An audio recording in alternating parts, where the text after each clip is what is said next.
Bonjour, bienvenue dans Bref de Poésie. J'ai le plaisir de présenter aujourd'hui le recueil de Robert Blay, À l'ombre de mon tilleul vert, aux éditions Chloé Délices.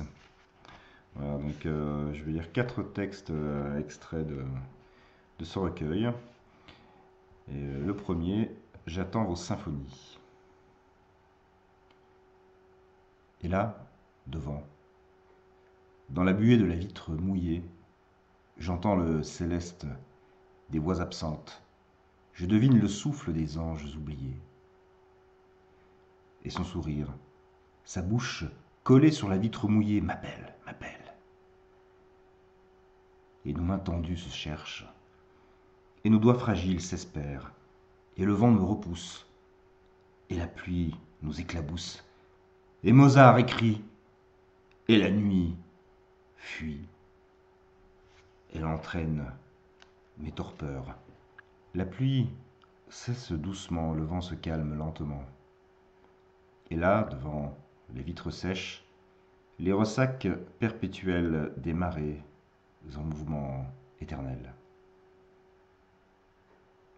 Alors j'ai mis du coup en lien l'Ave Verum Corpus de Mozart, interprété par dirigé, pardon, c'est pas lui qui interprète, enfin d'une certaine façon si, par Leonard Bernstein, et aussi l'Ave Verum Corpus de nouveau, dans une version interprétée par l'Orchestre National de France, mais c'est un suivi de partition, c'est super intéressant ça.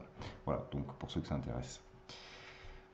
Voilà une petite digression musicale. Ensuite, le silence des voix. Sur les vallons, mes pas ont craqué la neige, de l'espace feutré qui me semblait vierge. Mes pieds de plomb, plongés au cœur des congères, cherchent les blancs Edelweiss que tu espères. L'effroi tétanise les cœurs quand le blanc rougeoie. Il émeut pour un temps, dans le silence des voix, qui sourdement tait les mots qu'on ne peut dire, par force et simple courage de ne pas haïr. Le silence des voix répond face à vos néants, face à vos cruautés barbares d'un autre temps. C'est uniquement pour cela que je me tais, marchant dans les vallons où je puis espérer entendre sous mes pas la neige qui craquerait, afin de laisser vivre la paix d'un espace feutré. Le monde est plat.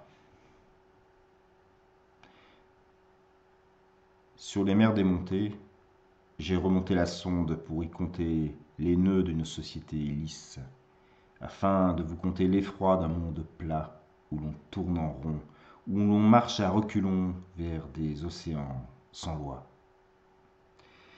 Il n'y jaillira que des rencontres faites de craintes sourdes, de hurlements d'enfants étouffés savamment à l'abri de nos serments. Le monde ne rompt pas la ronde des navires en bois et celle des hommes sans nom, s'échouant sur nos rives, érigés en cimetières à cause de nos pensées, à cause de nos esprits étriqués, en nos manques de solidarité. Leurs ressacs confortent leur choix d'un aller en coque de noix vers des plages devenues sable noir, celles de Lampedusa, oubliées dans l'éclat blafard.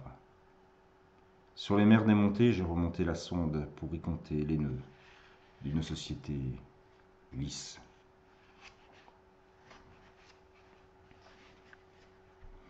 Un dernier texte. J'aimerais pouvoir m'asseoir.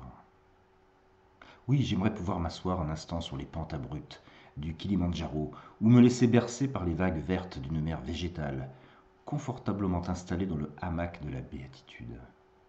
Là, entouré de bruits inconnus, je communierais avec les cacatoès d'Australie, qui se baigneraient dans le lac du Michigan, ou qui s'envoleraient vers les chutes du Niagara. Oui, j'aimerais pouvoir me fondre dans le panel des teintes surréalistes des aurores boréales et chanter avec les trappeurs solitaires pour accompagner la musique surprenante des baleines bleues. Mais je suis, comme vous, prisonnier. Devenu malgré moi Un otage forcé dans un monde incertain où les rires des gamins se perdent dans des trophées accrochés aux poitrines d'hommes sans visage.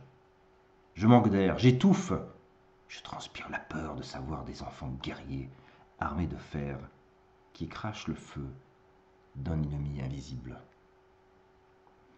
J'aimerais pouvoir sculpter à l'identique les statues du musée de Mossoul et modeler un monde nouveau avec l'argile ocre des terres sèches, là où les oasis se perdent dans la chaleur d'une soirée avancée. Pourtant, je le sais, je suis conscient de ne pas pouvoir le faire, et je reste accroché aux arêtes rocheuses d'une voie alpine. De cette hauteur, dans le vertige insondable, je devine les nuages grisâtres qui s'abattent lourdement sur les vallées encaissées de nos étroitesses pensées. Est-il judicieux de vouloir entamer une valse viennoise sur la place rouge, où se murmurent encore les poèmes de Pouchkine? Ou encore vouloir faire évoluer une caravane berbère sur le désert blanc de la banquise? Ou bien encore planter des Edelweiss en plein cœur des atolls qui se noient?